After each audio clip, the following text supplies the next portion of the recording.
Broadcasting from the underground command post, deep in the bowels of a hidden bunker, somewhere under the brick and steel of a nondescript building, we've once again made contact with our leader, Mark Levin. All right, welcome to the Mark Levin Show. That is not the voice of the great one. It's your old buddy, Dan Bongino, out of the bullpen. Filling in for Mark. We'll be back with you this week, though. Have no fear. What to do. Breaking news. Thank you, President Trump. Nice job. He's finally agreed to declassify portions of the FISA document, the Bruce Orr FBI interview 302s, and a bunch of texts. Ladies and gentlemen, here it comes. Here it comes. I have been waiting on this for, a year and a half now. This has been my life, this case, and I'm absolutely sure now that whether the media, because the media will never agree that Spygate, the whole thing was the Russian collusion thing was a hoax, but that Spygate is very real, the spying operation, right? Whether they agree or not, the information that's about to come out, I am sure of it. I would bet my entire professional reputation on it. I'm not going to say it's like the straw that broke the camel's back, because the camel's back was broken a long time ago. The media just didn't acknowledge it. This is this is going to be a gusher. There's going to be if you still believe in the collusion hoax, please contact a family member. Go seek professional mental help immediately. After this stuff comes out, listen to me, listen closely. I'm going to get to Kavanaugh. I got a bunch of stuff. I'm sorry, but this just broke before we came on the air. So we're going to be jumping around a little bit. Just deal with me. You know I don't ever steer you wrong. So we'll get back on track eventually. Just give me a second to get all this together, right? But if you still believe in this collusion hoax, please seek professional help. You are about to be utterly, completely humiliated. You are about to be embarrassed. You are about to look like such a fool on your social media networks amongst your friends, and liberals are going to be sitting around in support groups looking at each other like, my name is Liberal Joey Bag of Donuts, and I am a believer in the collusion fairy tale. Folks, it is not real. Now that this stuff is about to be declassified, you are going to see one key thing. That this entire case from minute one was based on one big fat hoax perpetrated by people working for Hillary Clinton in the form of this filthy, disgusting dossier with not a scintilla of actual information in it. All right, I'm going to get to that because I've got a lot to go. Even though the storyline here is simple, you've been screwed. If you believe in this, you've been hoaxed. It's now going to come out. Thank you. My wife's texted me. I love you too, sweetheart. You're the best. You know I'm on the air right now, right? She's like texting me. You want Chipotle or Chick-fil-A? I'm like, whatever, either one. I'm good. It's a hoax. It's a hoax. You got hoaxed. When are you going to give this up? How long are you going to hold on to this fairy tale? All right. Let me get to Kavanaugh first, because this is important. Folks, do we believe in evidence anymore? No, I'm serious. I mean, do we believe it? Are we going to be a country that's going to think about these kinds of issues when it comes to nominations, which granted, the nomination of Brett Kavanaugh for a lifetime appointment to the Supreme Court is a critical decision. I have no doubt about that. I don't intend to take it lightly. I never did. I'll be candid with you. He was not my first choice. Not that matters. I'm not the president of the United States. I don't pretend to be. I wanted to see Mike Lee.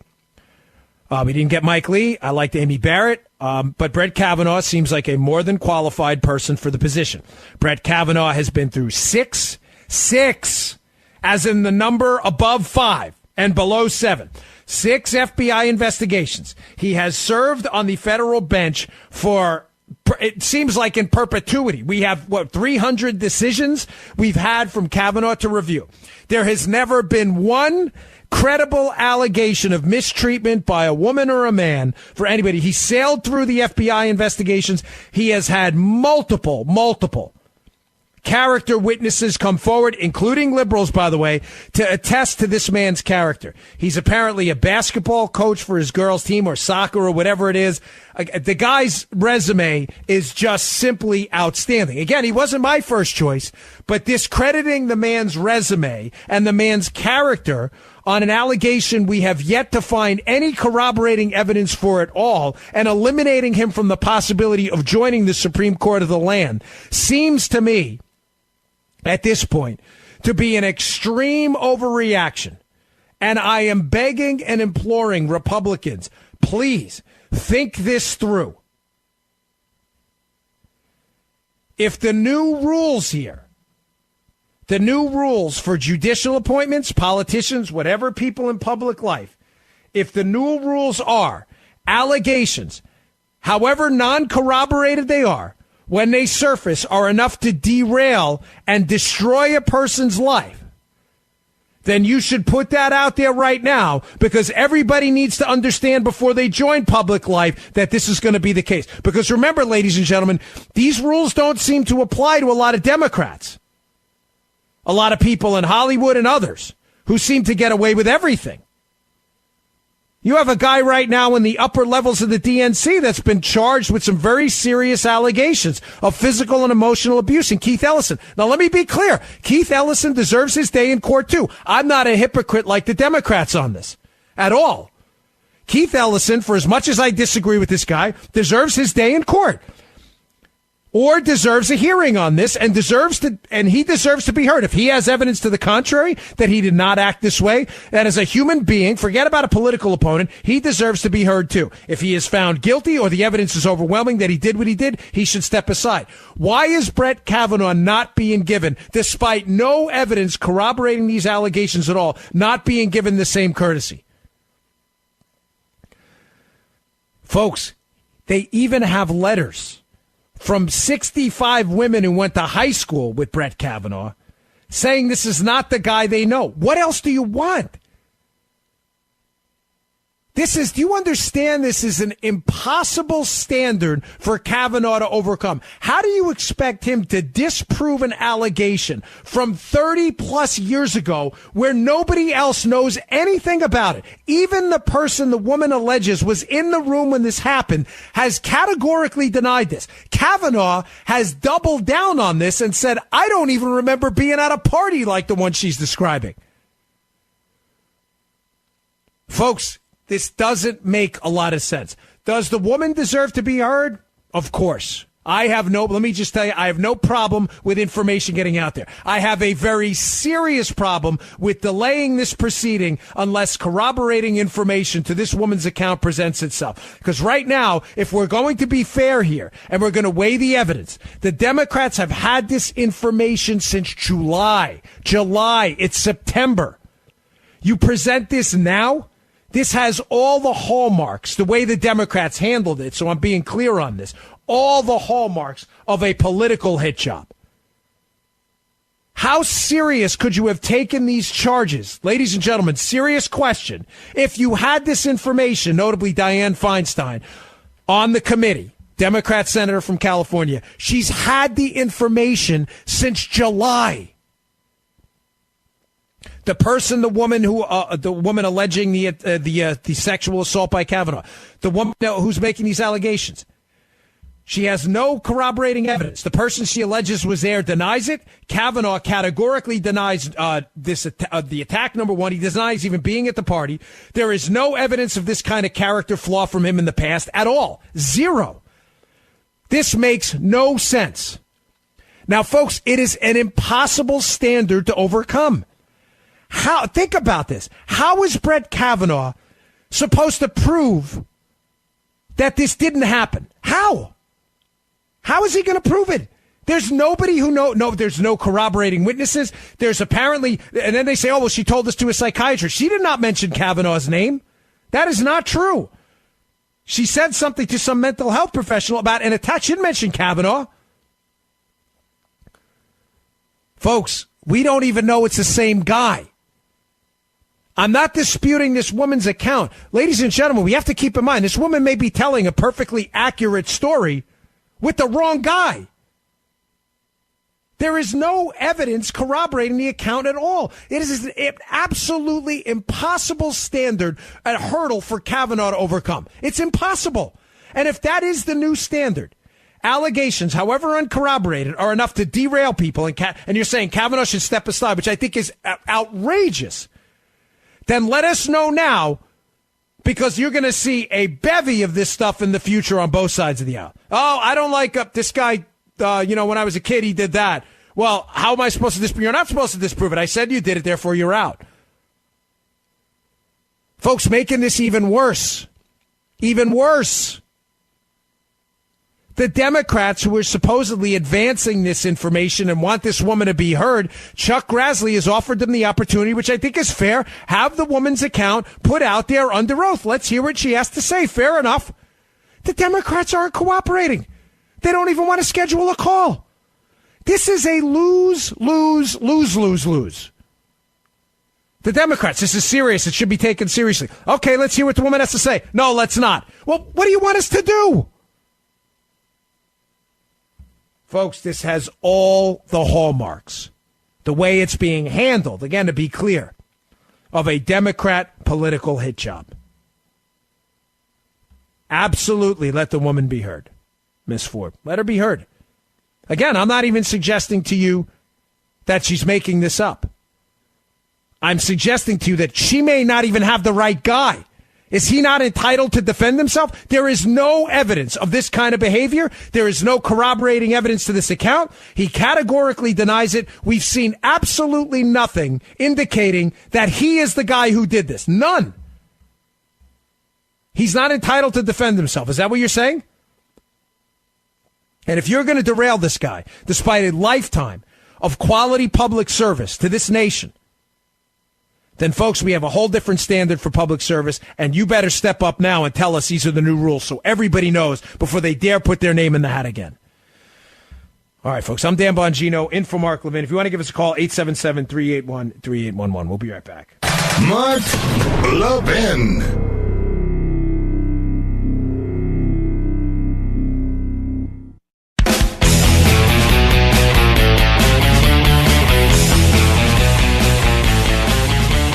Welcome back to the Mark Levin Show. Dan Bongino in for the great one. If you want to give us a call, 877-381-3811. All right, so I was just talking about this Kavanaugh.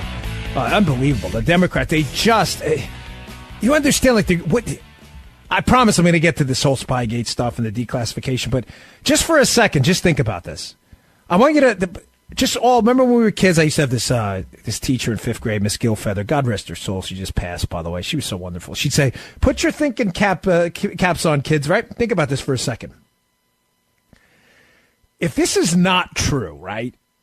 And if these charges are either accurate charges directed at the wrong person, in other words, the woman saying, hey, I was assaulted, but it's not Kavanaugh, or if the story is entirely made up, do you understand, like, what has been done to this guy's life? Folks, listen, I'm nobody's victim, okay? I'm not a snowflake. But I've run for office a couple times. I've been in, I say this with no air of pretension at all, but in kind of a public eye in a small way. I always say I'm on the D list, which I'm cool with. I like the D list. You know, it corresponds with the first initial of my name, Dan. But the D list is fine. It's a cool place for me. But being in a public eye, granted, on a much smaller scale than Kavanaugh is now, and having run for office and having had... like negative ads run against you, and you're sitting there on TV and you're watching TV with your friends. And I remember when I was running for Congress against John Delaney in Maryland, who's now running for president, oddly, against Donald Trump. He was running these ads, and my I was endorsed at the time by Sarah Palin and others, and he ran this ad where it was like a Jack in the Box, but it had my head on it, and it was really goofy. It was actually kind of funny. But it's embarrassing. It is. You're sitting there, and I wasn't used to it. I'd run before, but I never ran on that large of a scale where I was in a real dogfight. I mean, we lost the race by 1 point, right? So this was a serious race. But it's embarrassing. It's like it's hard. You're a human being. You don't want to be. And that was just the dopey ad about my face on a Jack in a Box. I mean, you'd go to church and Chipotle or whatever, and they had the old Atlanta bread back then. I go in, and people be like, they'd look at you, and I'd see some people like snicker, like, hey, are you that dude on the goofy ad? And he'd be like, yeah, whatever, that's me, dopey Jack in the Box guy, right? Can you imagine with this guy, Kavanaugh? coaches his girls' basketball team, has a history of not only high-quality public service, but also has a history of volunteering with charitable organizations, has a history of providing quality mentorship to people who have worked for him, has a history in public life of upstanding and high character. He now has to go to his church or whatever it is on the weekend, and he has to have people look him in the face and say, hey, is that real? Did you really attack a woman? I mean, you understand the kind of depravity it takes to do this if this is not genuine? If these charges turn out later to be either fabricated charges or a case of mistaken identity, folks, I mean, this is serious stuff here. I'm going to warn you just quickly before you go, if you decide to go into public life, that stuff will happen to you. And I'm telling you, the first time it happens and you hear a negative ad about yourself on the radio, about what a loser you are or what a horrible human being and how you want to, throw grandmas off cliffs and stuff like that. And what one guy say, I forget, one guy was attacking me. One guy said I supported Obamacare in an ad. That was in a Republican primary. He's all right. He's a decent guy. But, people do stuff during campaigns. I support Obama. What are you, crazy? Are you delirious? Are you on hallucinogenic drugs right now? This is what happens. It's really tough to take. This guy accusing this guy of a sexual assault. Is he not entitled to defend himself? There is no evidence that this is this man's character. None. Nobody has come forward with any kind of corroborating evidence indicating at all that even a scintilla of this man's character contains the kind of traits necessary to do something like that. None. And as I said, we were talking during the break, Mr. Producer and I said, listen, if there was even a light denial, like, people misinterpret signals and Brett Kavanaugh came out and said, maybe she just misunderstood. That's not the denial. Kavanaugh's denial is categorical and unequivocal. I did not do this at any time, no less to this woman. And he says I wasn't even at the party.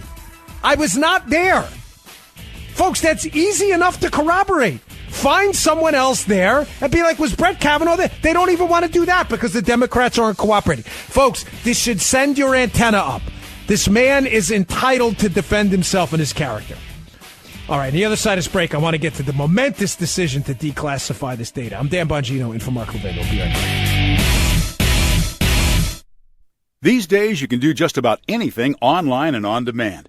It certainly makes our lives easier, right? Well, now you can even get postage on demand with Stamps.com. That's right. With Stamps.com, you can buy and print real U.S. postage for any letter or any package right from your computer 24 hours a day, 7 days a week, when it's convenient for you.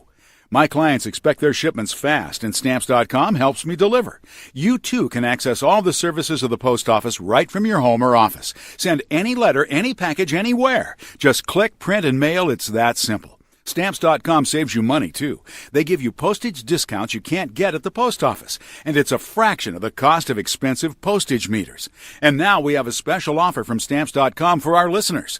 The offer includes a 4-week trial plus postage and a digital scale. No long-term contracts. To get this special offer, simply go to Stamps.com, click on the microphone at the top of the homepage, and type in Bunker. That's Stamps.com, enter Bunker.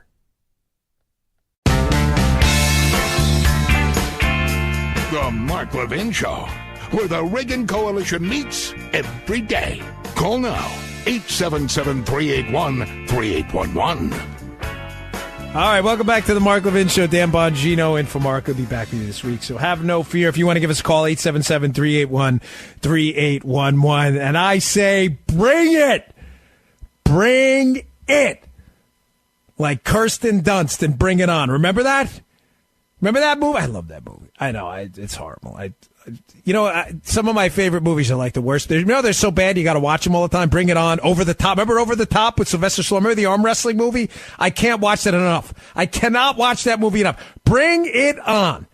Trump has finally decided to declassify some critical documents in this horse manure of a case, what they called Crossfire Hurricane, the sham scam investigation into Donald Trump and the subsequent Mueller scam scam, sham, witch hunt investigation afterwards to cover for the initial scam, sham investigation into Trump and the scam, sham investigation into Hillary Clinton before that.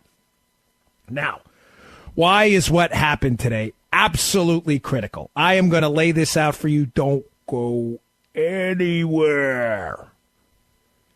Here's what's going on, folks, and here's why all of this is now about to come crashing down on hapless, feckless media Looney Tunes and collusion conspiracy theorist hoaxes that are about to be complete. Take my word for this. Take this check to the bank, cash it, spend the money, invest it. I don't care, but take it to the bank, folks. They are about to be completely humiliated again.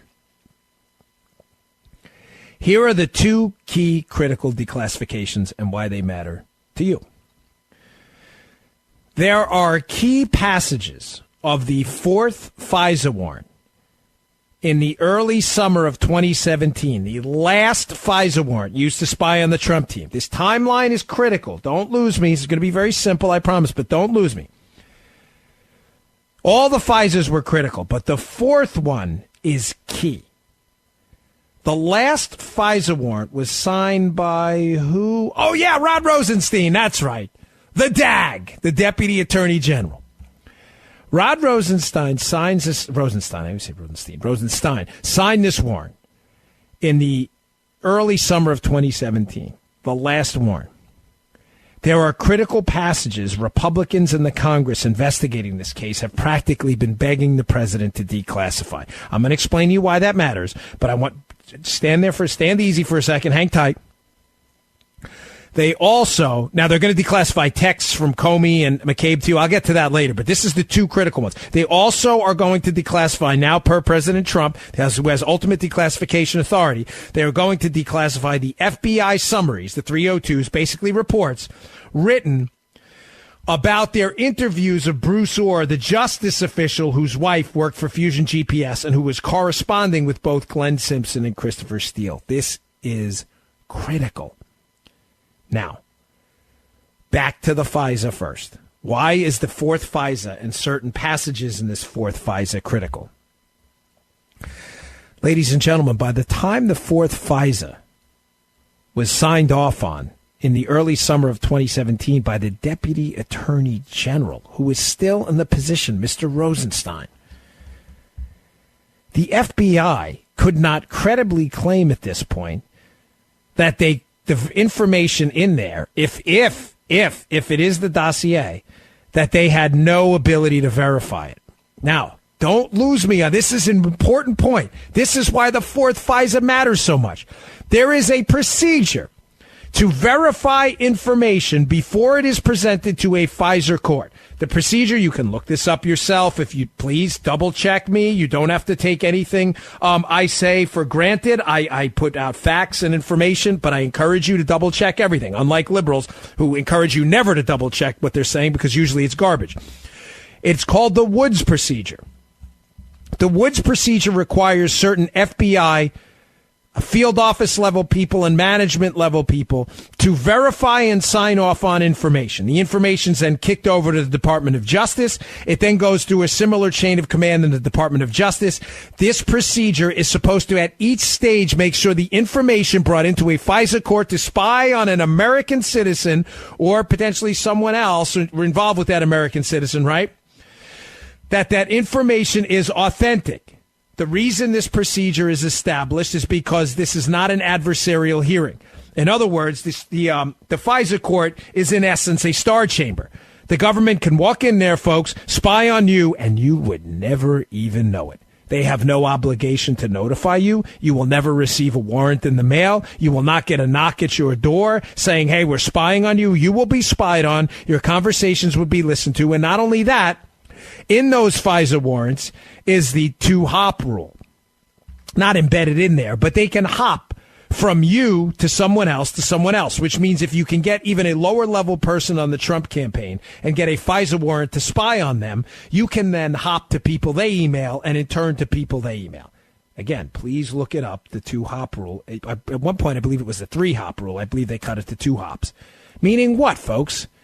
Meaning if you spy on anyone, even a satellite official in the Trump administration or in the Trump campaign, you basically have a dragnet that encompasses the entire Trump team. Now is that fourth FISA starting to make sense? By the time that fourth FISA was being signed in the summer of 2017, they had the dossier for almost a year. If you dared walk into court for the fourth time requesting to spy on, at this point, what looks like an innocent American in Carter Page, and after almost a year, you still didn't verify the information, and yet you swore to it again, you damn well better be sure in that fourth FISA, when they unredact this stuff, that there's something more in there than just the dossier, folks. You better be darn sure that those redactions contain something. Now, remember, the Democrats have gotten awfully quiet on this, folks. The Democrats, when the initial portions of the FISA were declassified, 2 months ago? It happened on a Friday night. There were significant blackouts, redactions. And the Democrats jumped in front of the cameras, that fraud shifty Adam Schiff, who can't lie enough. That guy, I mean, he's a total disgrace. He's about to be humiliated. I mean, it just goes with being Adam Schiff. I mean, Adam Schiff's humiliated waking up in the morning being Adam Schiff, but he's about to be absolutely humiliated now.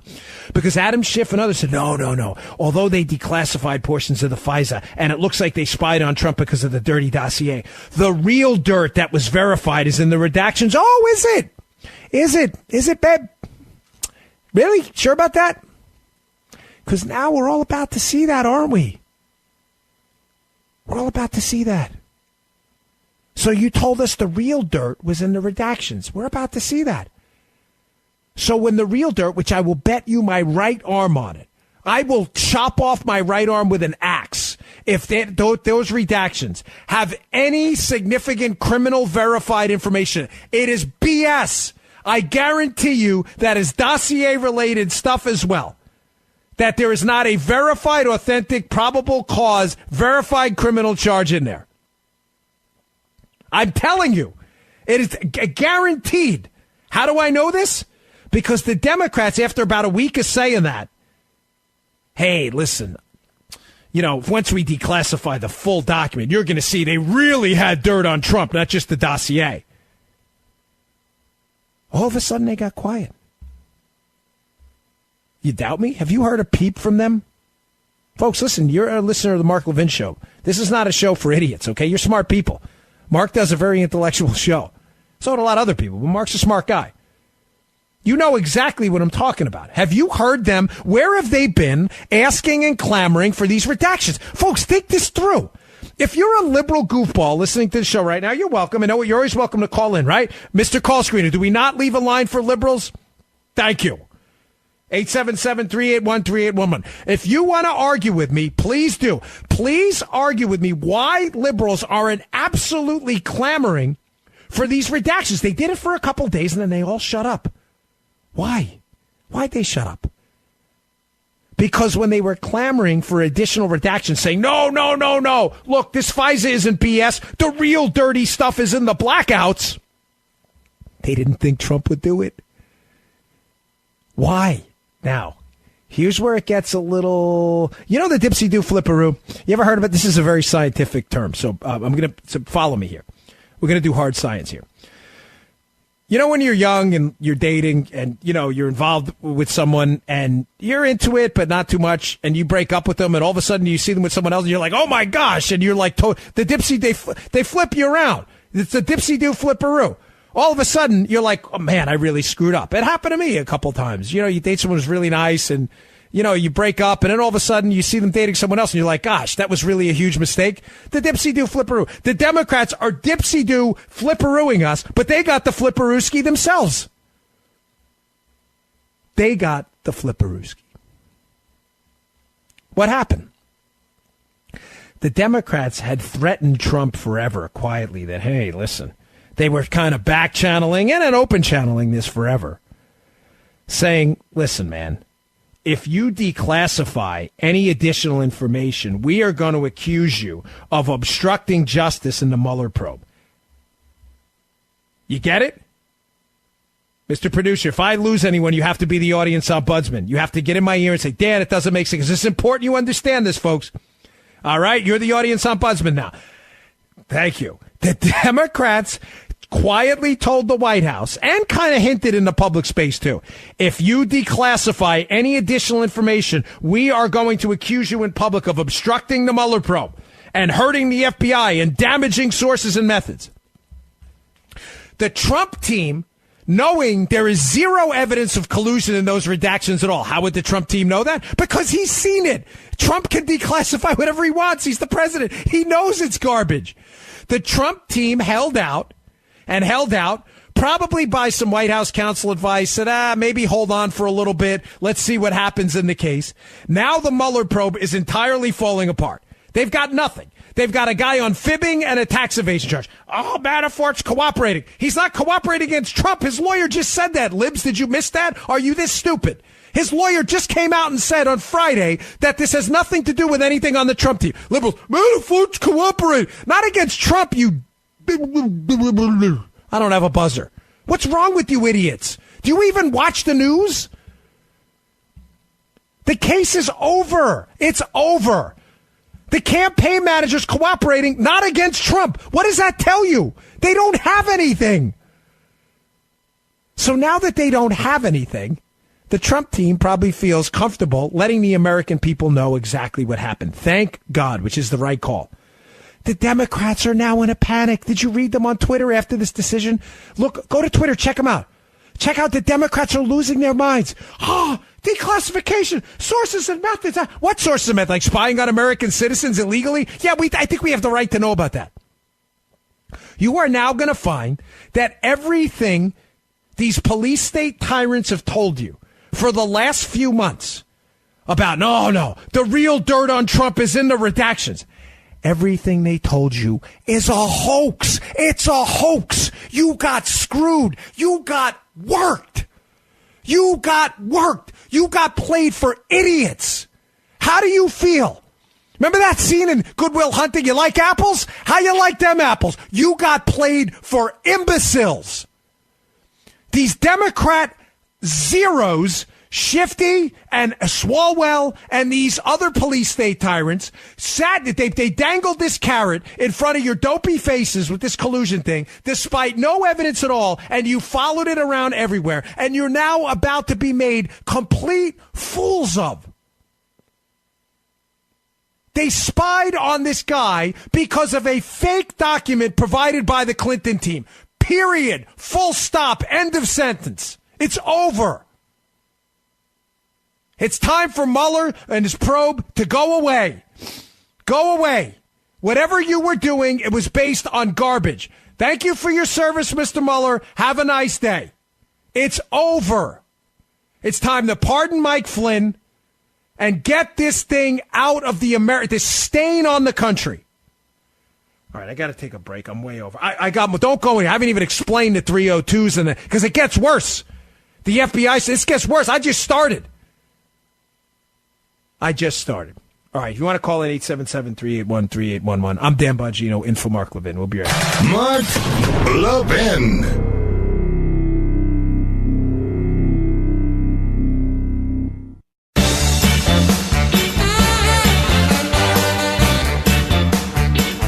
All right, welcome back to the Mark Levin Show. Dan Bongino in for Mark. I should probably take a call here. 877-381-3811 if you want to join us. I'm just so fired up about this. This is the greatest thing ever, this declassification, because we're about to make complete fools out of all these people. Suckers. Outright suckers. Suckers who bought this collusion hoax for so long. You're about to be made to look so silly. And they'll still, you know what the hallmark of a conspiracy theory is, by the way? There's no way out of the conspiracy theory. You're like, there's space aliens. Like, well, there's no evidence of that. There's no evidence because the space aliens have implanted chips in people's heads and they wipe the evidence out. There's no way to disprove it. That's the hallmark of a conspiracy theory. After the information is declassified and we find out that this whole case, the FISA, was based exclusively on this garbage dossier nobody verified, paid for by Hillary, they'll still come up with another excuse. They'll have another one. They'll be like, no, there's a one-word redaction in paragraph 6, subline 2.65, and that's really where all the evidence is. All right, let me take a call. Let's see. Who's good up there? What do we got? How about Glennis in Texas? I love Texas. Who doesn't love Texas? Glennis, you're on with Dan Bongino. What do you got for us? Okay. I live, breathe, and eat politics. But what good is it going to do us to get this? We know this. People who watch Fox are the only ones that know this. How can we get this out to the public? And Congress is not going to help us. Ryan and McConnell are just as bad as the Democrats. So, and Congress won't help us at all. So we've got this message, but how do we get it out there? Yeah, Glennis, I like your fire. Yes. Dropping bombs on the Levin show. Glennis, good point. Number one, if we get it out there or don't get it out there, and I'm sorry, I'm up against a break, but thanks for making it. I promise I'll answer your question. Whether we get it out there or not, at this point, half the public who are avid anti-Trumpers don't care. Now it's only important to make them look silly. But more importantly, there's criminal liability here, folks. There is very serious criminal liability. If leaks of classified information to the media, classified information, we can pin it to certain people. There's criminal liability. And if they in turn swore to the FISA court under oath that this information was true, these people are all going to lose their jobs. And there may be some potential liability on the civil side in there as well. So, listen, there is going to be a price to pay for this, I promise you. I'm Dan Bongino in for Mark Levin. We'll be right back.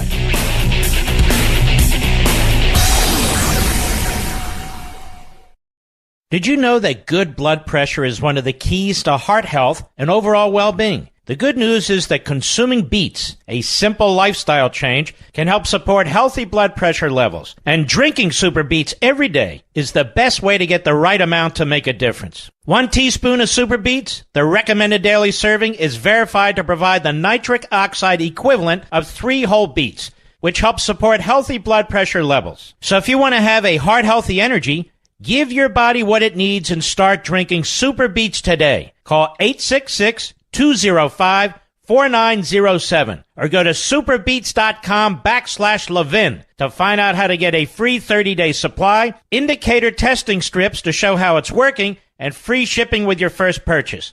Call 866-205-4907 or go to superbeets.com/Levin. That's superbeets.com/Levin today. He's here. Now, broadcasting from the underground command post, deep in the bowels of a hidden bunker, somewhere under the brick and steel of a nondescript building, we've once again made contact with our leader, Mark Levin. All right, cue the liberal meltdown. Outrage campaign number 672.53. I'm not really sure, Mr. Producer, if I'm missing an outrage campaign, please. I'm Dan Bongino, by the way, in for Mark Levin. Cue the liberal outrage campaign over the declassification of the FISA documents. It's already happening, but I'm getting lost in all the outrage campaigns. I'm trying to triage which outrage campaign. Mr. Producer, what is more important right now, the outrage campaign against Kavanaugh or the outrage campaign against declassification? Do you even know? Is there like a system? What do you think it is? You're juggling, right? It's like juggling chainsaws. I'm not sure either. I'm not really confident what we're supposed to be more outraged. Of course, I don't really give a crap about liberal outrage campaigns at all. I'm being facetious, but we had the travel ban outrage campaign, the immigration outrage campaign, the tax cuts outrage campaign, the Gorsuch outrage campaign, the Kavanaugh outrage campaign. Oh, the initial outrage campaign against, well, they shouldn't even be elected, the Electoral College outrage campaign, the Women's March electoral outrage campaign afterwards. Oh, gosh, I'm not even kidding. I can't even remember all the things I'm supposed to be outraged about. Here's the thing. I don't care. I'm like, we're mocking you guys because you're making yourselves entirely irrelevant. But cue the outrage campaign over the declassification. Here's Andrea Mitchell from NBC. Reaction to Donald Trump's release of the records. Central to Mueller Russia investigation. There is no Mueller Russia investigation. It's a joke. It's a farce. Rep. Adam Schiff says, I have been previously informed by the FBI and DOJ that they would consider their release a red line that must not be crossed as they may compromise sources and methods. One, that's total garbage. That is a steaming pile of horse waste, okay? Listen, Chris Wray, Rod Rosenstein, if you want to resign over this, go ahead. I like Chris Wray. Seems like a nice guy. Not a big fan of Rosenstein. You want to step aside? You don't want to declassify and follow an order by the president? Bye, Felicia. Don't care. Don't care. And trust me when I tell you, nobody in this listening audience cares either. Just go. You don't want to let the American people see the scam that's being gaslit and propagandized across America, this scam, sham, joke of a witch hunt against this president. You don't want us all to see it? Fine. Toodles. See ya. Bye-bye. Bye-bye. What is two thumbs and waves goodbye to you? This guy. See you later. Bye-bye now. Go away. Don't let the door hit you on the way out. Nobody cares. You don't want to follow an order? Beat it. But keep in mind, this was absolutely 100% predictable. An outrage campaign was pre-planned for this declassification. Why? Why? Did you miss the last segment of the show? If you did, don't worry, I'll fill you in. I don't want to repeat the content, but it's important here. They had this outrage campaign against the declassification. Oh my gosh, this is going to compromise sources and methods. What sources and methods are you talking about? The spy you used to spy on an innocent political campaign? And we're supposed to care. Oh, gee, sorry. Yeah, we wouldn't want to compromise them. God forbid. This was already pre-planned. Why? Because the Democrats are not stupid. They're devious. They're rotten to the core. I'm talking about up on Capitol Hill. I'm not talking about voting Democrats, unlike Joe Biden, who called the Trump supporters the dregs of society. I mean it. I think a lot of Democrats are patriots, too, who just probably want to get an answer to a lot of this stuff. Now, liberals, you've lost your mind. That's a whole different story. But the Democrats up on the Hill are rotten to the core. To the core. They understand that now that this stuff is public, everybody's going to see it's a sham. The whole thing was based on the fake dossier paid for by the Clintons. The whole thing. There is no other corroborating information. That is it. Do you understand the Democrats know this? Hence the outrage campaign. You need to resign over this. Go ahead, resign. Beat it. Nobody cares. You are totally replaceable. Now, before I get into the 302 stuff, I love filling it from Mark, but sometimes I swear, you do 3 hours. I feel like I could do like 10 hours on this stuff. Let's be crystal clear on what's going on right now. The case, it's now going to be public within minutes of this becoming public. You are now going to see the whole thing is based on the dossier. Why is this such a disaster for the FBI, the DOJ, and primarily for the Obama administration? Because let's go through what the FBI themselves said about this dossier.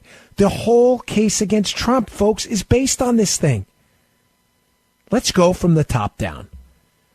James Comey himself, the director of the FBI, Comey himself has already acknowledged that the dossier was, quote, salacious and unverified. His words, not Dan Bongino's. His words. Now, I was in a little Twitter dispute with a guy, a friend of mine, Rick, nice guy, but you can see it on Twitter if you want. He's like, well, there was other corroborating information in there other than the dossier. Really? Because we're about to find that out, aren't we? And I'm telling you it's not. How do I know that? Because the number 2 at the FBI, who has now been fired from his job, Andrew McCabe, the deputy director, has already said up on Capitol Hill that they would not have established probable cause in the case. In other words, they wouldn't have had the requisite evidence to spy without the dossier. Mr. Producer, is this hard to understand? Please, if I'm like toying with the audience, please let me know. He's with me. I'm hoping you're with me too. We're now going to find out that the dossier is the FISA. Jim Comey has said it was salacious and unverified. The number 2 at the FBI working for Comey has already acknowledged, because the liberals are like, oh, yeah, but that wasn't it. There was other stuff. There is no other stuff. There is no other stuff of substance. Nothing. The number 2 at the FBI has already acknowledged that it was the bulk of the warrant and the probable cause would not have existed without it. Liberals, are you hard of hearing? Are you missing something? Seriously, I'm not trying to be a jerk, but I am. Can you be this stupid? These are the FBI people who worked on this at the management level. What are you missing? I read this thing this weekend. They're like, actually, I shouldn't say I read it. I was listening to a podcast this weekend, and he's a nice guy. He's a little more. But he's like, the way to persuade people is not to get into a shouting contest. Okay, fine. That's not my style. Sorry, I'm not going to do. You're an idiot if you believe this. Sorry, I'm not trying to persuade you anymore. They spied on an innocent American citizen. You need to be exposed for the police state tyrants you are. But there's other information. There's not other information. There's no other information. You keep waiting for this unicorn to arrive.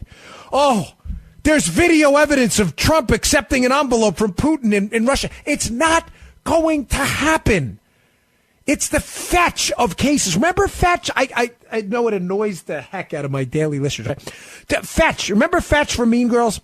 Fetch. It's Gretchen. It's not going to happen. This is not going to happen, collusion. It is the fetch of criminal cases. It is not going to happen. You are now exposed. The FISA is going to be exposed. There's nothing there. So the deputy director, we wouldn't have had any probable cause without the dossier. The director, the dossier is salacious and unverified. Bill Prystep, the head of the FBI division investigating this case, who reports to the deputy director, has already told congressional and Senate investigators that the verification of the dossier, when they used it to spy on Trump, that the verification of it, quote, was in its infancy. Wait, what? Wait, am I reading this right?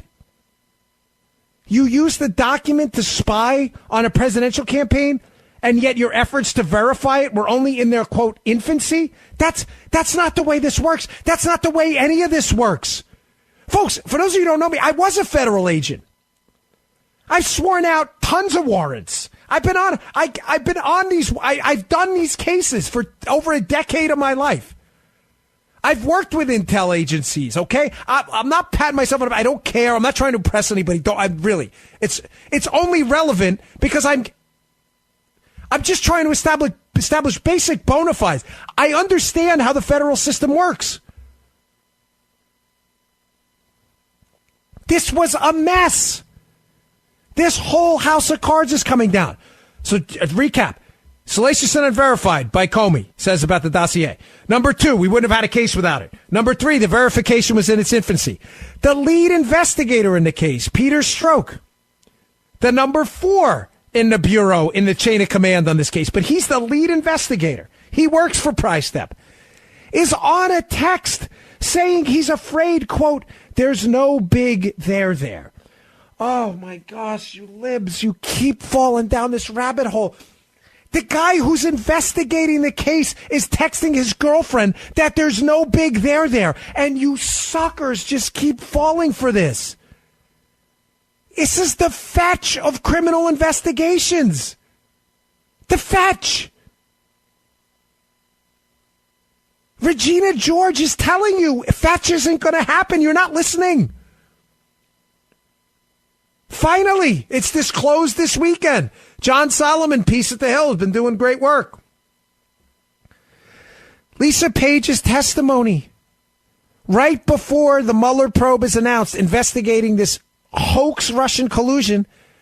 Lisa Page apparently told congressional investigators that the case at that point, when they opened the investigation, could have been, quote, literally nothing. Oh, my gosh, you are getting so played for idiots. Do you understand how you are being played for dopes? You've got Trump out there at public speeches in front of thousands of people going, the collusion, where's the collusion? This guy's so guilty, he's calling for you to find the collusion. Are you this dumb? Nobody in the FBI thinks this case is real. It's the fetch of criminal cases. People are on the record saying the dossier was the key component to this, and you still are buying this garbage? How can you be this dumb? Trump asked the FBI director to investigate if any Russian collusion had penetrated his team. You didn't know that? He asked him, you think he's guilty? Oh, my gosh. Seriously, seek an intervention. Get on meds immediately if you still believe this. Immediately. Go take some cough medicine or something because you seriously need some psychological or medical help if you believe this. All right, I got to take a break. I'm Dan Bongino, in for Mark Levin, 877. Don't take cough medicine, please. It's not medical advice. Sheesh. With liberals, I'm serious. You got to be like, you have to like throw in these little caveats because you don't even know how stupid some of these people are. 877-381-3811. 877-381-3811. I'm Dan Bongino, in for Mark Levin. Mark Levin.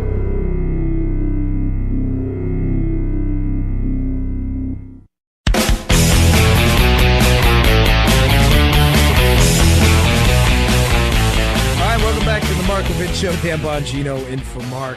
Coming out of the bullpen. I'll be back with you this week, so have no fear. As you can probably tell, I'm slightly fired up. But my wife is in the other room, as she always is when I'm in my home studio. And she's like, gosh, there's a lot of yelling going on there. She listens to the show. But, there's a delay from the time I say it to when it goes over the airwaves. So she's listening to the show inside, but I'm yelling so loud that she's hearing it live in addition to, what is the delay? 30 seconds or so by the time it goes out. So she's like, I got to tell you, Dad, it's slightly annoying listening to you twice at this. I like the show, but I'm hearing it twice on a delay because I've been so deeply involved in this case for so long. It means so much to me because, folks, I know I can be kind of sarcastic and I can make light of things to try to take the edge off our politics sometimes. But on a very serious note, I spent a lot of my adult life in law enforcement. It's an awesome power with both the NYPD and the United States Secret Service, jobs I was very proud of. And as I say on every single show, whenever I can get this out to people, when you do an early morning raid at 6 o'clock in the morning and you're serving a federal arrest warrant, and you either kick in a door or you knock on a door and you arrest someone. Folks, I'm telling you, if you have a heart, which most of these federal agents, if not the overwhelming majority, do, it's hard not to feel bad for these people. I know that sounds crazy. You may think oh, gosh, they were, they're criminals. Yeah, they were. They did something wrong. But I'm just being candid with you that when you see the kids run out of the room and the wife and, they're crying and stuff, they did something wrong. And listen, I don't regret, being involved. We have to enforce our laws. It's just the bottom line. But I'm not a robot. I'm not an automaton either. And sometimes it was very hard to watch. The wife's looking at, and you, even though they're bad guys, you have an obligation to obviously be professional and respectful. You're not there to be, some kind of a jerk and make the situation even worse. You're there to de-escalate. And when things calm down a bit, the wife usually and the kids, they're crying and the wife doesn't even know what to do. Sometimes the wife getting arrested too. What do I do? Do I take my kids to school? And you have no answers for them. You watch these kids crying. Where are you taking my daddy? It's not a joke. This is the FBI. They had the same powers I did. This is the FBI. You knock on someone's door, Paul Manafort's, George Papadopoulos', whoever it be, you damn well better be sure you got a guy for something serious and you're there for the right reasons. I'm not suggesting these guys are saints. We're all sinners. I'm simply suggesting to you that when you drop the hammer of federal law enforcement on someone's head, and you destroy and upend their entire lives. Did it ever occur to these FBI people, did they ever look themselves in the mirror and say, are we doing this for the right reasons? Are we really doing what we're doing in the interests of the republic and in the interests of public safety? Or are we doing what we're doing because we're advancing someone else's political agenda and we just don't like this guy? Folks, it's a scary power. It's not a joke. I had it. I know what that looks like. You know, I just wish that these people in the FBI at the management level would have thought that through instead of getting lost in this case. I know exactly what happened. Their personal animus got involved. They got a bogus tip. They didn't verify it. They ran with it, and they absolutely, unequivocally abused their power. All right, on the other side of this break, I'm going to get to the other part of this scandal now that's going to become clear, which is the FBI interviews with Bruce Orr and why this declassification is going to be so damning at this point. I'm Dan Bongino, at DBongino on Twitter, Infomarket.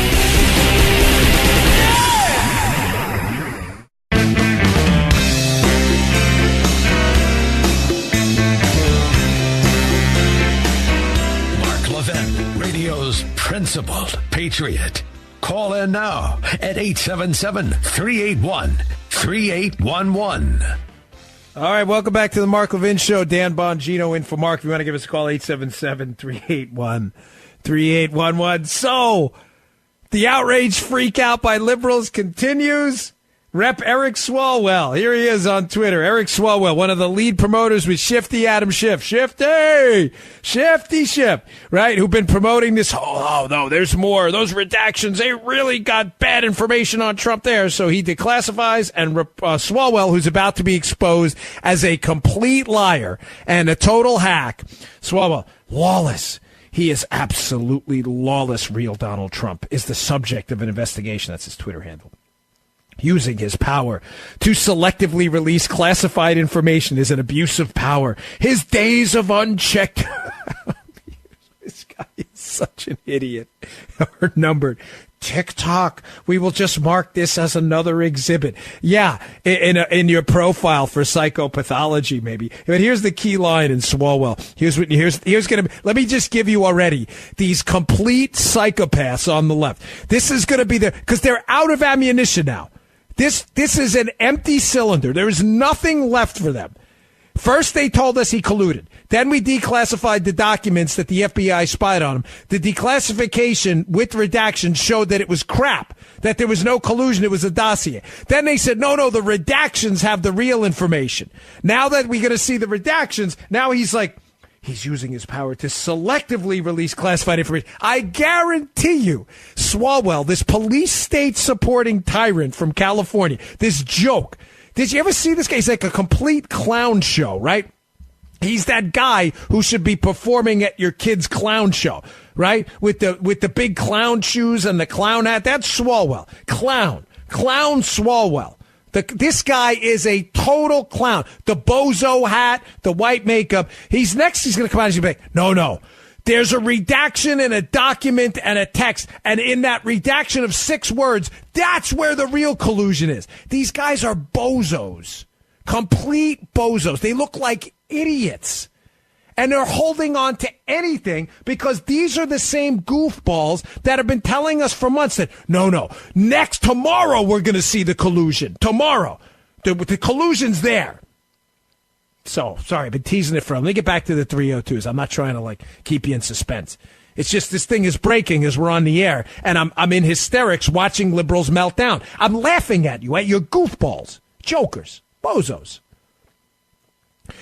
The declassification of the FISA, in addition to the Bruce Orr FBI interview summaries, those 302s, is absolutely key because, again, what FISA did they declassify? Are they looking to declassify? The 4th one, the one at the end, where Papadopoulos had already been interviewed, Mifsud had been interviewed. By this point, the verification of the dossier should have been complete. They had the thing for 6+ months. In that 4th FISA now, is the information Bruce Orr passed to the FBI in there? Well, the only way we're going to find that out is by comparing the interviews the FBI did with Bruce Orr to what's in the last FISA document. Mr. Producer, again, you are the audience ombudsman, so if I lose you, you need to get in the earpiece and go, Dan, slow down, dial it back. Bring it back. All right, good. He says we're good. The Bruce Orr interviews. Remember, Bruce Orr is the Department of Justice official, the number 4 official in the Department of Justice. This is not some small timer in contrast to what delusional media idiots want you to believe. This is the number 4 person in justice. He is meeting with Christopher Steele, the spy who compiles the dossier on behalf of the people Hillary Clinton hired. He's also meeting with Glenn Simpson, who is working for the company that's paying Christopher Steele. Bruce Orr from the Department of Justice is doing this while his wife is working for the same company hired by Mrs. Clinton to gin up the dossier. Oh, maybe a little critical point you may want to mention. Also, Glenn Simpson has already provided testimony indicating that he met Bruce Orr after the election or started talking. That's not the case. Bruce Orr is saying they started talking in August. That's going to create a little conundrum, is it not? What's the problem, folks? The problem here is that the information in that 4th FISA should contain relevant material as to what the motivation of the dossier compilers were. If that information is not in that 4th FISA, the last one, when they already had it and was being withheld, it was being withheld for a reason. And the reason it was probably withheld is because they did not want to tell the judge the truth, that this information was garbage. Now, there are 3 things I want you to look for in these 302s, if they become, and if and when they're. Now, he declassified them, but there's a process. It's probably going to take a few days. Maybe a week or so. Christopher Steele had told Bruce Orr, who was interviewing with the FBI. Remember, they have all this information by the time the 4th FISA is out. That's why that 4th FISA is critical.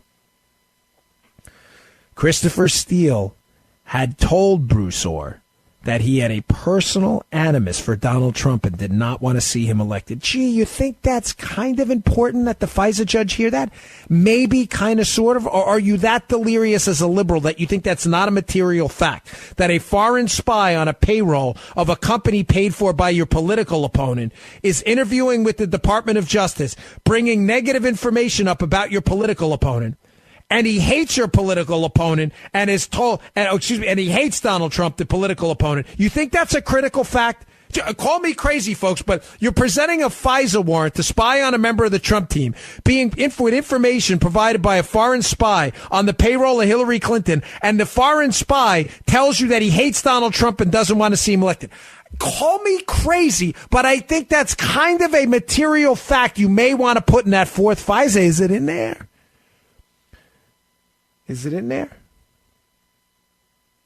I am going to go as far as I can and almost guarantee you that information is not in that 4th FISA. If I'm a FISA judge right now, I am PO'd. It's a family-friendly show. I am really ticked off right now. Wait, you didn't tell me that the information you presented to my court to spy on this guy was provided by a guy who hates the guy we're spying on and doesn't want to see him elected? Somehow you didn't think that was relevant? Nah, Judge, you like marshmallows? It reminds me of when people like totally change the conversation because they have no answer. Second piece of it. So number 1, is that in there? Is it in the FBI 302s? Did Bruce Orr tell the FBI, which we have strong indications he did Bruce Orr tell the FBI that Christopher Steele had a personal hatred for Donald Trump and didn't want to see him elected? If that's in those FBI 302s, that damn well better be in that 4th FISA. But it's not. Second, it is now known that the Bureau knew and understood, and people at the DOJ knew, that Bruce Orr's wife was working for Fusion GPS. Is that in that 4th FISA? When did Bruce Orr tell people, and did he tell them at all? When did they find out? Did Bruce Orr think that was relevant? Folks, you think it may be kind of sort of important that the guy who's given information to the FBI and Justice, Bruce Orr, that his wife is working for a company that's being paid to gather the information? You think kind of that's more. Liberals, you are total police state tyrants if you ignore this. Just know that. That's cool. Do what you want, right? Fine. But you understand you are total police state tyrants if you ignore what I'm telling you. Just embrace it. Just love it, own it, be it. Remember Pretty Woman? You ever see the Pretty Woman, a movie? Love it, own it, be it. Just be it. It's you. That's fine. Just acknowledge you're a bunch of police state hacks. It's cool. For you, not for us. But just stop faking it. Just come out and go, yes, okay. We're busted. We used all these back channels and this information laundering scheme.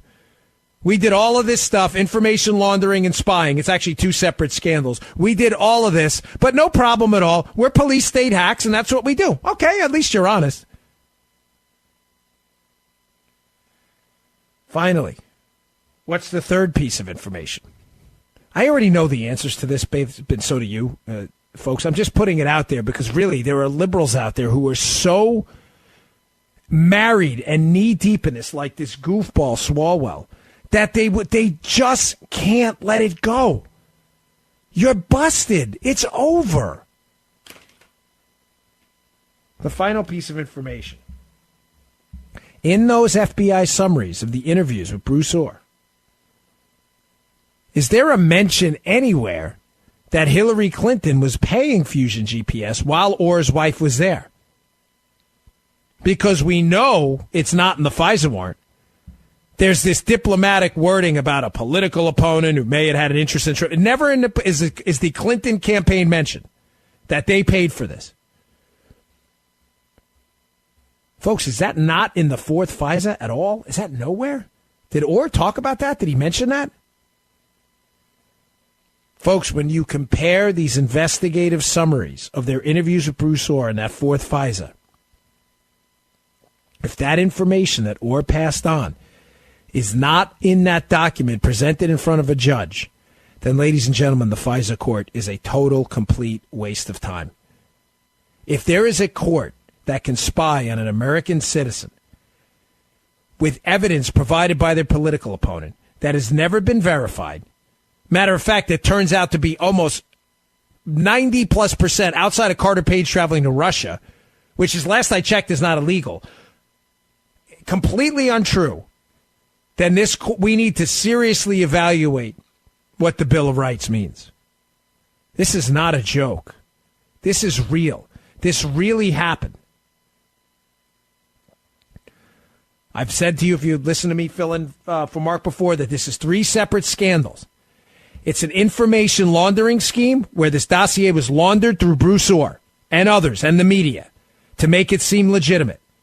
Look, it's coming from Justice and the media. It's the same information, you knuckleheads.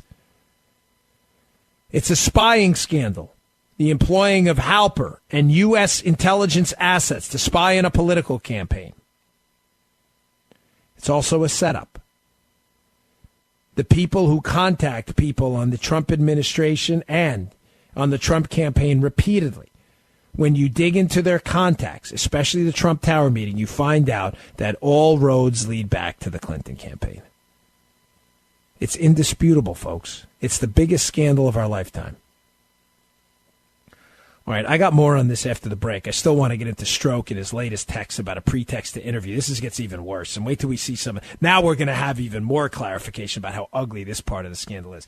I'm Dan Bongino, in for Mark Levin. I do want to take some calls, 877-381-3811. If you're a liberal, too, you want to argue, have at it, babe. Love it. Bring it. 877-381-3811. I'll be right back. Mark Levin.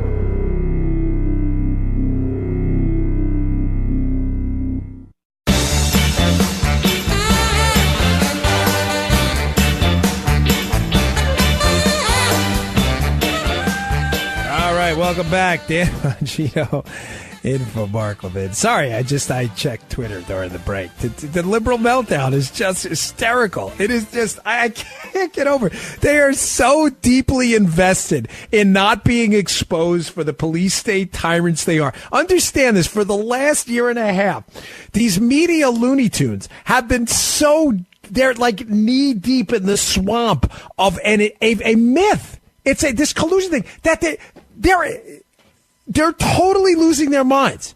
They can't believe that Trump is going to declassify this, and now there's going to be nowhere else to run. What are they going to report on?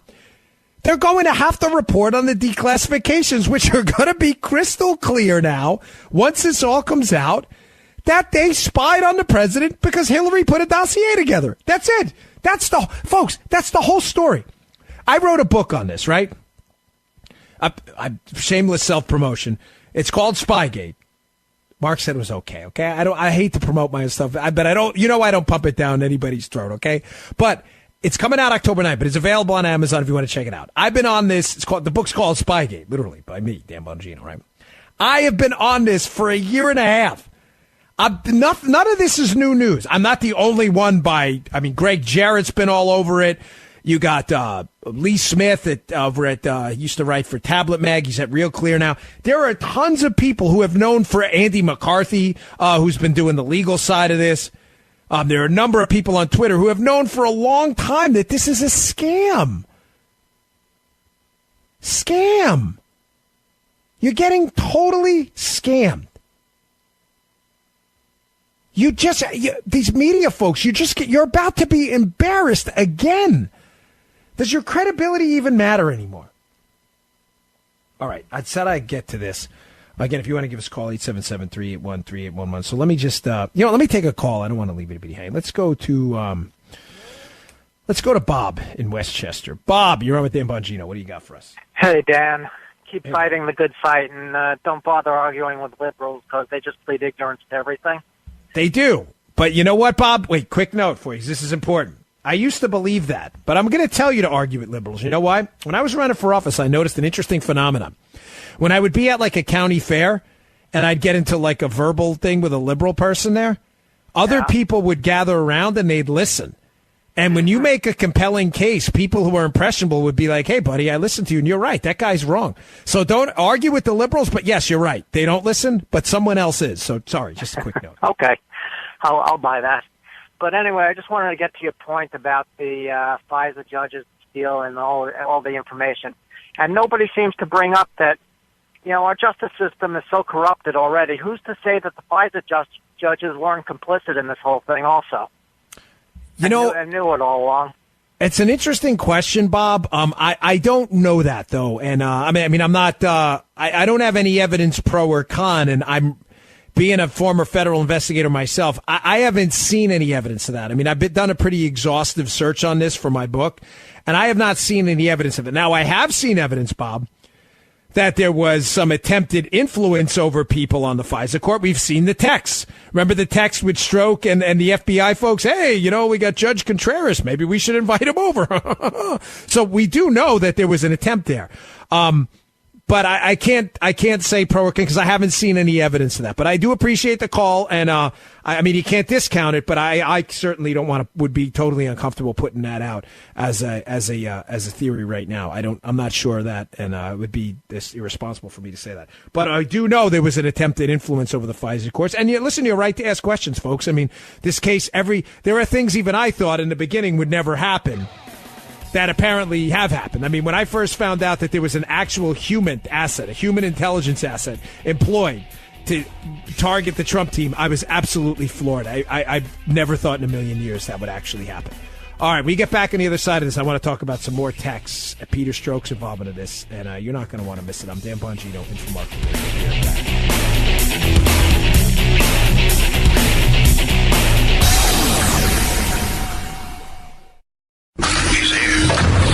He's here. Now, broadcasting from the underground command post, deep in the bowels of a hidden bunker, somewhere under the brick and steel of a nondescript building, we've once again made contact with our leader, Mark Levin. And the meltdown continues on social media. Again, outrage campaign number 665.26. Liberals, media people so upset. Trump's going to declassify the FISA. This is unprecedented. If I had a nickel every time I heard an shut up. You goofs. The same idiots for the last 2 years trying to sell people on this collusion hoax. We're supposed to listen to you dopes? Hard pass, thanks. I'm Dan Bongino in for Mark Levin. I'll be back with you this week.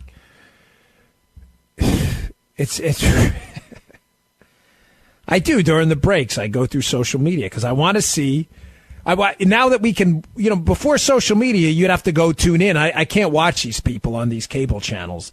I can't outside of Fox. I can't watch them because it's just psychotic.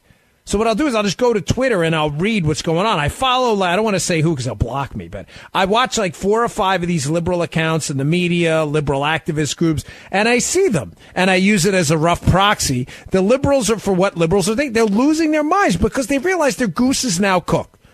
They're going to declassify these documents, and the fact that they spied on Carter Page as a way to get into the Trump campaign through this 2-hop rule, right? Hop from Page to someone else, which they can do once they get a FISA warrant. Now that they realize they're all going to be embarrassed as police state tyrants, they're freaking out. I wanted to read to you something from Paul Sperry. He's got a piece in Real Clear Investigations. It's an important piece. He just talks about why, again, this is so devastating. Remember, the FISA warrants are on Carter Page, this low-level.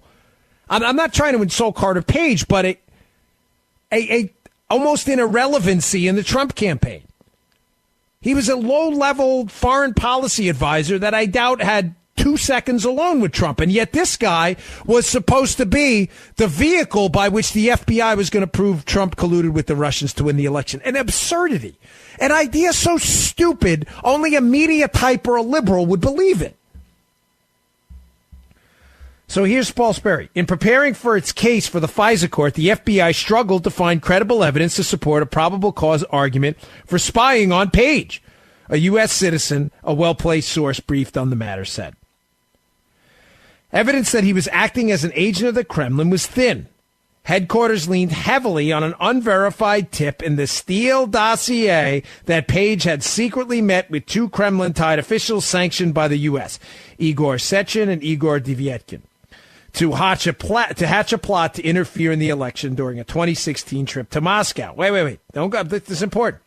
But the only part of the sensational accusation the FBI could corroborate was that Page had traveled that month to Moscow, where he gave an academic speech at a business college that also once hosted President Obama. That's it? That's your whole case? That's what you based your case on? Are you guys serious? This is horrifying what happened. And now the liberals, who have been lying to you forever about how Trump is the bad guy and they are supposedly, they're the guardians of the crown and the liberals are protecting the little guy and they're looking out for America's interests, are now being exposed as pure, unadulterated police state backers. Period. You spied on this guy. You had nothing. You guys have been telling us this was all done in America's interest. This is crap. Stop lying. Please. Tell the truth for once in your lives. Now, here's where it gets even more interesting. We find out over the weekend some new, I think it was Chuck Ross, the Daily Caller. He's been doing some good work on this too. Lee Smith, Andy McCarthy. Like I said, a lot of people, but not Jeff Carlson over at the Markets Work. People have been knocking it out of the park on this case. They unleashed some new text from Peter Strzok on this. Peter Strzok, at one point, right around January, this is a critical time of 2017. This is that critical transition period between President Obama, President-elect Trump, to then President Trump, right? Around January of 2017, Peter Strzok, in this text exchange, says, hey, listen, now that this story basically is broken in the media, we're discussing if we can use it as, quote, a pretext to go and interview some people. Do you understand how important and pivotal that is to this whole thing and how it goes, if you've been listening to the show for the last 2 hours? How this goes back to how this whole thing was based on this dossier. If the dossier had been verified, they wouldn't have needed to interview anyone. They could have arrested them. Or they could have told the Trump team, hey, we got this information. Look, we got this spy. We can back up the information. They had none of this. So what did they do? Right around January is when a critical leak happens, and they use the leak as a pretext to go and interview someone. They engineered the leak. Are you tracking me, folks? The Bureau has nothing on Carter Page. They have nothing on Papadopoulos. They have zero. Zip. Nothing. Having no information, they need a, quote, pretext. They need something. They can't just go knocking down your door looking to interview you and saying, hey, we want to interview you. Why? Well, because we don't like the guy you're working for, George Papadopoulos, Trump, so we just want to interview you. Well, that doesn't seem fair. So they needed something. They need a pretext. Well, Stroke, whose tradecraft, by the way, is horrifying. Horrifying. This is one of the lead spy catchers in the United States. This guy working for the FBI was embarrassingly stupid, is texting on open channels, hey, maybe we got a pretext now based on these media reports to go interview some people. Not bright, Peter. I'm sorry. Really stupid. But what did they do? What is the leak that happened around this time? I want you to walk you through the deviousness of how this went down. Folks, in January, Jim Clapper, who was the head of the DNI, the director was the director of national intelligence, under President Barack Obama. Jim Clapper, according to some testimony and public reporting, we now believe, again, according to multiple reports out there, urged Jim Comey, the director of the FBI, to go brief Donald Trump on the dossier. But this is critical. Comey doesn't brief Trump on the serious criminal allegations in the dossier, which are fake. He briefs him on the sexual stuff, the nasty stuff that was in there. You know what I'm talking about. It's a family-friendly show. We don't need to rehash that. Why? Follow me. I won't lose you. Why does he only brief him on that stuff, the dirty stuff, not the criminal stuff? Because I think Comey at that time suspects strongly. Matter of fact, I think he knows that this criminal case is complete garbage. We already know he told people that the dossier was salacious and unverified. He doesn't like Donald Trump. He hates Donald Trump. So he doesn't want to brief him on the criminal components of the dossier because he doesn't want to admit there's an actual criminal investigation going on into the Trump team because he doesn't want the Trump team to shut it down because Trump and his team knows it's nonsense. So he's, in the slimiest move possible, walks in there, briefs Trump on the dossier, but leaves out the criminal stuff. Oh, no, this is just a salacious and unverified dossier on this kind of sexual stuff. You know, it's all crap, though. Trump urges Comey, by the way, if there is any Russian collusion, to go after it. It doesn't sound like much of a criminal act to me. If he was a real criminal, Trump, why would he want Comey to investigate it? But again, liberals, don't let that get in the way of you. I mean, you're so deluded. You want to believe this so badly. But now we have this briefing. I'm going to make the connections for you now. So Comey goes and briefs Trump on the dossier. Why is that necessary? And what does that have to do with the Stroke text about a pretext to go interview some people? The FBI investigators need this dossier to be leaked into the public. They need it to become a public story, to create public pressure, one, for a special counsel, but secondly, to use the media reports as a kind of a corroborating factor that this investigation is genuine so they can go out and interview some people. Are you scratching your head right now? You should be. They don't have any information that their charges against Trump are true because they're based on this dossier, which is crap. In order to make it seem that the dossier is anti-crap, is like not crap, they leaked the dossier to the media. The media can't print the dossier because it's crap. In order to make the dossier seem like not crap, Jim Clapper tells Comey, go brief Donald Trump on the dossier. Therefore, the media can then pick up a story about the briefing. Jim Comey briefed him about this serious document, the dossier, knowing then that people will do what? CNN's covered because CNN could say, hey, we weren't talking about the dossier. It was unverified. Wink and a nod, right, folks? Wink and a nod. We weren't reporting on the dossier. We were reporting on the meeting. Oh. Next thing you know, BuzzFeed and others start running with the dossier. You have this public pressure. Oh, my gosh, look at this dossier. It's so horrible. Trump's got a spy on his team. They're working with the Russians. This is crazy. Next thing you know, look at that. We get a special counsel, and all this wonderful stuff happens for the kooky liberals. Also, the interviews happen. Now, does the pretext text make sense? The pretext text. Does that make sense now? Stroke's the lead investigator. He can't just go and interview these people. They don't have anything. They have a junk dossier. But they feel that they can verify or at least corroborate the dossier if they leak it to the media. The media can't print it. It's garbage. But the media can print a story about Comey briefing them on the dossier.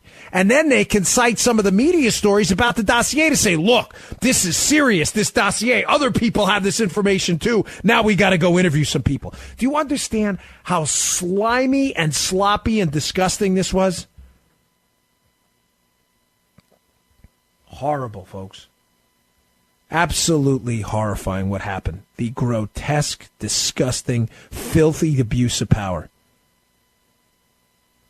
Some people are, I see you, I'm going to get to some calls of 877-381-3811. But I get your point. Some people are asking, I can see on the call screen, is this going to make a difference? Folks, I don't know. I don't have all the answers here. But I do know this. I know a grand jury's been impaneled. I know a grand jury's looking into the deputy director of the FBI, who has now been terminated from his position, Andy McCabe. That we know. I know there is a United States attorney by the name of John Huber looking into these FISA abuses. I know that the Inspector General has a report soon to be forthcoming about these FISA abuses. What's going to happen? I don't have any easy answers for you. But I can tell you this, nothing is going to happen if you and I just give up and go, oh, nothing's going to happen, forget it. No, don't forget it, damn it. Don't forget any of this. Forget it. No forgetting anything. This is a republic, right? If you can keep it, as Franklin said, right? It's your job to get out there and your social media and talking to people and your email lists, your podcasts, your work. I don't care. It's your job to keep your attention on this too. It's not just ours. I put it out there for you to take it and run with it. All right, folks, I got to take a break. If you want to give us a call, 877-381-3811. We'll be back on the other side of the break. I'm Dan Bongino, in for Mark Levin. Mark Levin.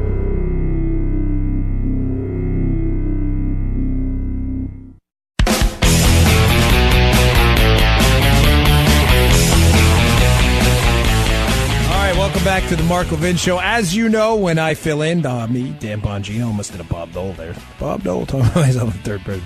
When I fill in, I always love taking liberal callers because they almost never know what they're talking about. So I like to show you that they know very little about what they're talking about. If you want to give us a call, 877-381-3811. Let's take Mike from San Francisco. Mike, you disagree, and you think you got something on me here? Let's see. What do you got? What do you think about the FISA?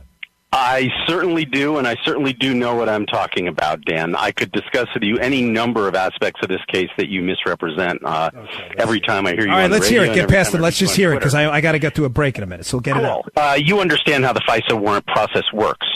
So you understand that the investigators got 4 consecutive FISA warrants approved on Carter Page. The first one may have depended in part on the Steele dossier. In fact, we know that it did. Their theory was that Carter Page was acting as an agent for Russian intelligence. Yeah, okay, wait, stop. You saying the theory that he was acting on behalf does not absolve you of the responsibility to answer a very simple question. Give me one scintilla of evidence that he was acting on behalf of Russian agents in violation of U.S. law. Anything. Well, the fact that they got 4 consecutive FISA warrants. No, Mike, stop it, please. I'm done with the nonsense, okay?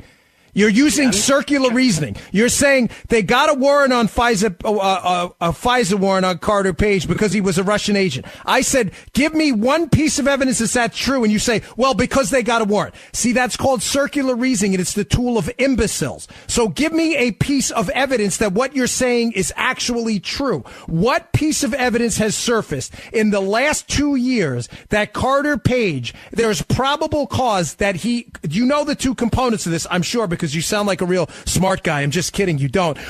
That he is acting on behalf of a foreign agent and in violation of U.S. law. Please produce a specific piece of evidence you know of that is true.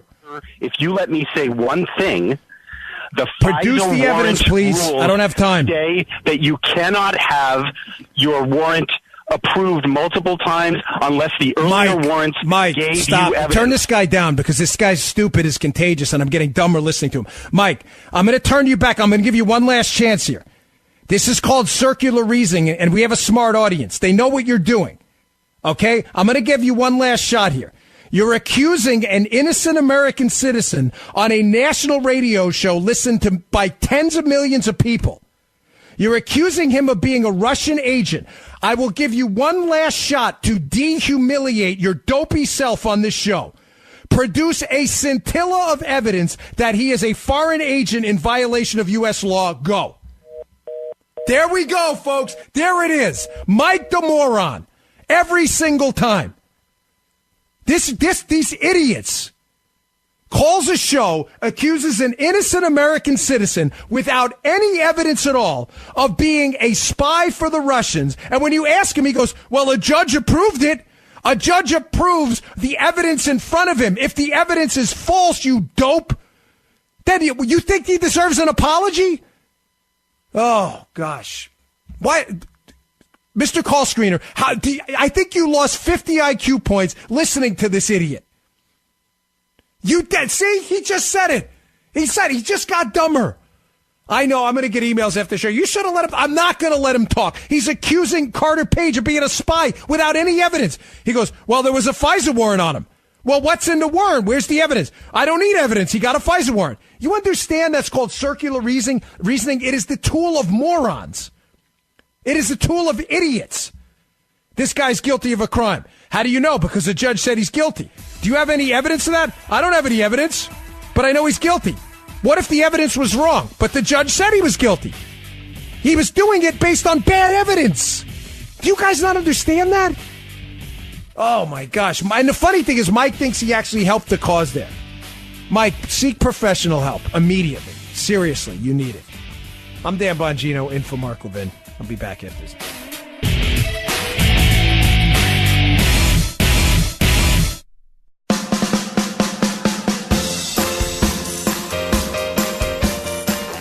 If you want to talk to Mark, we have two numbers for you to call. For regular Americans, call 877-381-3811. For liberals, call 877-381-3811.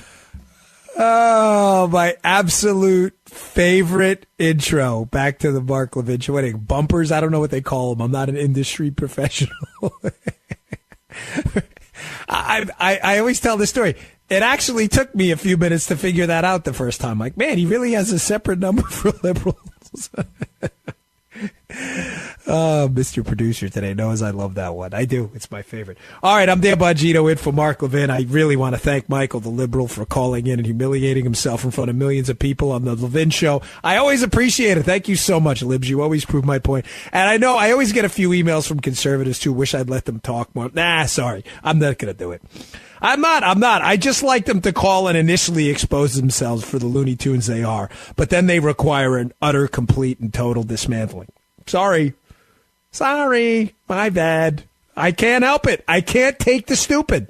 I cannot let him continue to go on and drop the collective IQ of Mark Levin's audience by 15 or 20 points. Mr. Call Screener admitted it. He was dumber after that call. All of it. Remember the Billy Madison scene?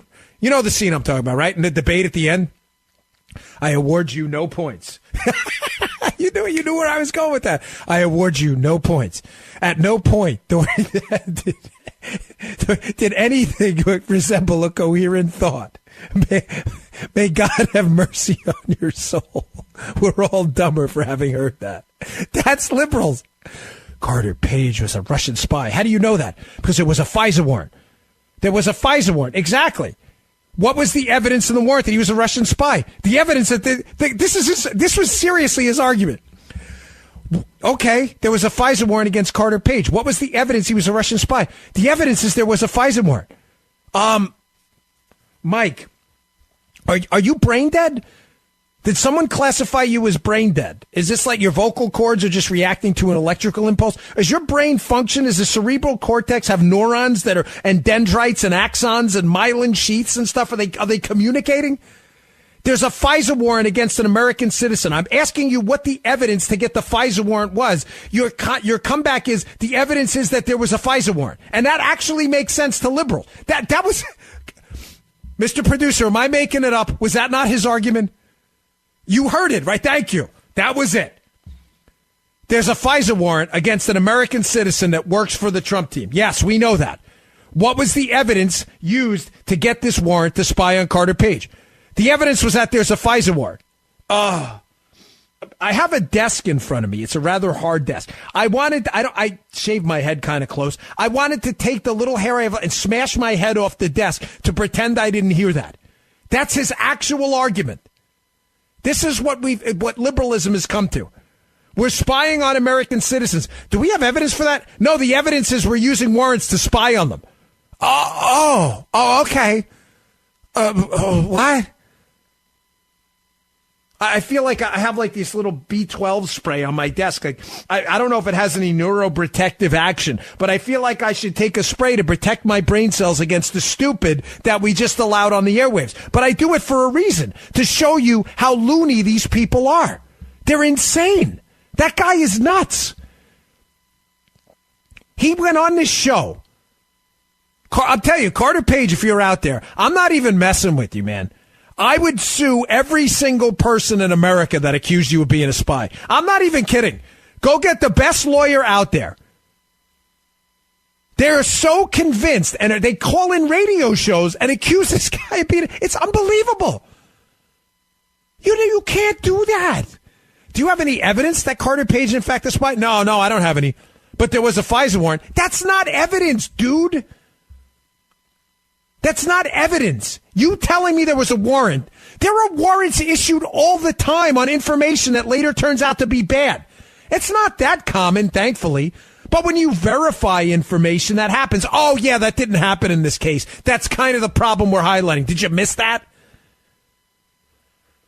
Oh, my gosh.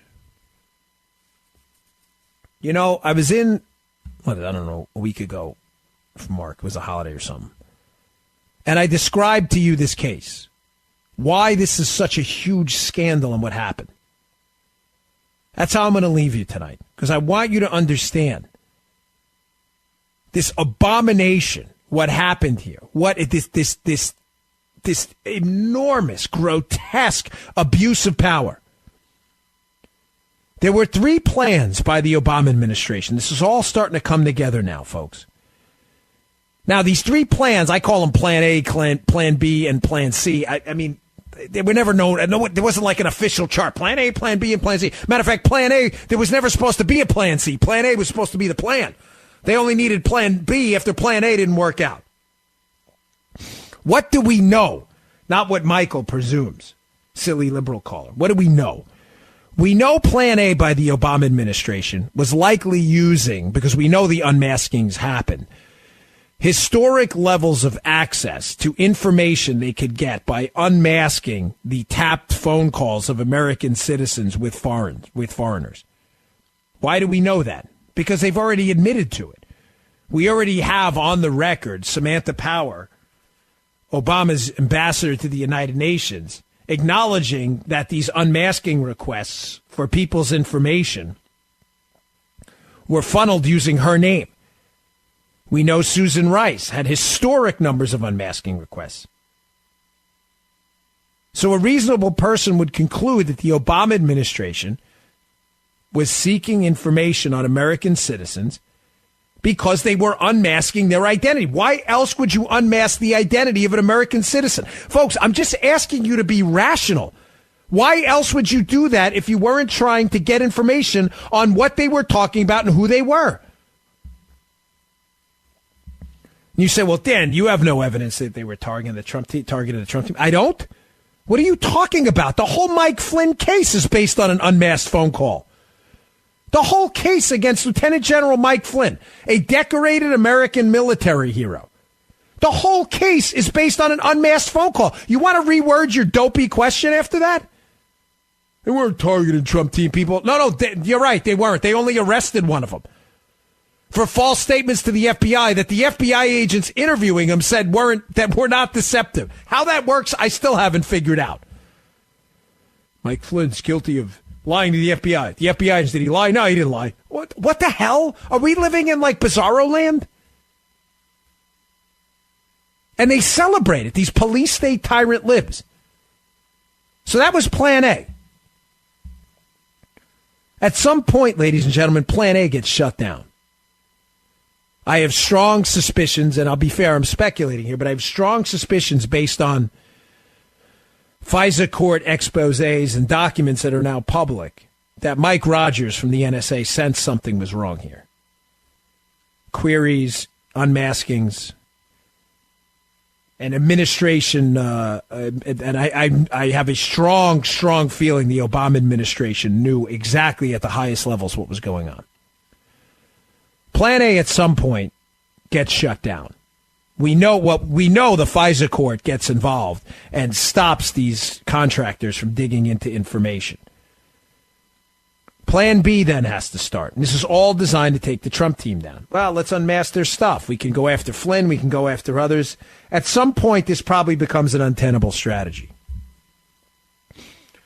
Maybe people in the government didn't want to play ball. I'm candid when I don't know. I don't know exactly what shuts it down. My suspicions are Mike Rogers from the NSA had something to do with it. They then moved to Plan B. I mean, on the good side, him being a white hat in this. They then moved to Plan B. Plan B at this point is clearly an effort to continue this spying on the Trump team, but they won't have access anymore like they used to, or it's just not working out like it was. They hire Fusion GPS, the Clinton team. They gather the dossier. The dossier is pumped into the FBI through Bruce Orr. The dossier is then walked into a FISA court. No, none of the information is credible. It's not verified outside of Carter Page's trip to Moscow, which, again, is not illegal at all. It's not even remotely illegal, no less an excuse to spy on someone. They somehow manage, after a couple times getting shut down, they somehow manage to slip this past the FISA judge. They don't include exculpatory material. This thing is renewed 3 times using unverified information. They use this 2-hop rule to jump into spying on Carter Page. Again, none of this stuff this is all verified. So this is all out there for you to see. None of this stuff is speculation. They work their way around the Trump team. They're still gathering information. They still have nothing on collusion. Nothing. They have nothing. Where is it? It's nowhere. I told you in the first hour of the show, the FBI at the highest chains of command themselves acknowledged fully and completely that the document they based it on was garbage and that they based their case on it. They acknowledged that, not me. They did. The FBI managers in the case. At some point, Plan B breaks down. At some point, they realize that this Carter Page thing is a total farce. This guy's no Russian spy. Russian spy? Why isn't he in jail then? He's a Russian spy. They had probable cause to believe he's a Russian spy, and he's still out there doing interviews on Fox. He's going to be on Hannity tonight. And he's a Russian spy. You believe that? How dumb do you have to be? He's a Russian spy involved with colluding to overthrow the election. Hey, he'll be on Hannity tonight at 9. Do you get it? Are you brain dead? At some point, Plan B breaks down because the Bureau realizes that they're chasing nothing. They're chasing a fairy tale. It's a hoax. The dossier is a hoax. Now comes that, moment. I don't have a little buzzer here, so I do my own buzzer. What do we do now? Been spying on the Trump team, telling everybody, leaking to the media, this guy's colluding with the Russians, and he's not. Clean up aisle 4, bring in Bob Mueller.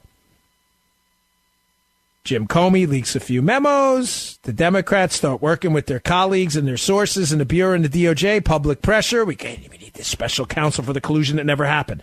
He was never investigating collusion, folks. Don't be a sucker. Bob Mueller was never investigating collusion. This isn't a stupid guy.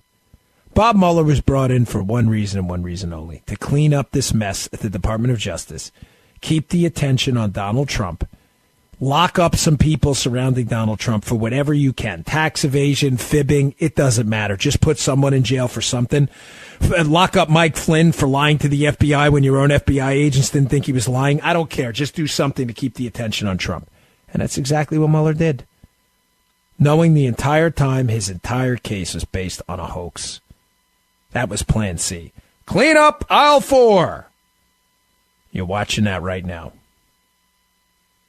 And yes, I don't know what's going to happen, but I can't emphasize to you enough. You are an important component of this national fabric of conservative and libertarian voices. Mark's a powerful voice here. I'm not kissing his butt. He doesn't even like that. Mr. Producer, am I right? He actually hates me. He thinks people are disingenuous when they do that. Mark does not do that butt-kissing game. He likes genuine, authentic people. I'm telling you, he does a smart, intellectual show, and he knows it is your job, too. It's not just talk radio is not here for fun time. I'm glad the show is entertaining, and I try to make it entertaining. But this is not about fun time. We are in a serious constitutional crisis that Mark, of all people, understands. Remember, he was one of the first people, Mr. Producer, you know I'm right on this. He was one of the first people 2 years ago to call attention to the fact that a FISA was used to spy on the Trump team, and that nut job at CNN, Brian Stelter, George from the Seinfeld show, Costanza over there, was like, oh, that could Mark Levin, he's a conspiracy theorist. By the way, I'm not even sure if Brian Stelter ever apologized to Mark. This is serious. It's game time now. It's not your job or my job to say, hey, let's all give up. Nothing's going to happen. So what? You give up the fight? You know what? The fighting back is what happens. This is what we do. We're here to lay it down. We're here to fight back, are we not? That is your mission. I don't know if we're going to win, but we don't give up. I'm not trying to be Tony Robbins here, folks. I'm just telling you. This is real, man. Your kids live here in the United States. This is a fight worth having. Keep pushing. Don't give up. Saw a caller on the screen. Nothing's going to happen. I'm ready to give up. No. This isn't a golf game. You don't get to walk off the golf course. It's a boxing match. You give up, the other guy's still whooping your... Starts with an A and ends in the letter before... I'm going to say two of them. He's still kicking your butt. There's no giving up. Strike that word, that phrase out from your vocabulary. All right, I'm Dan Bongino in for Mark Levin. Mark Levin.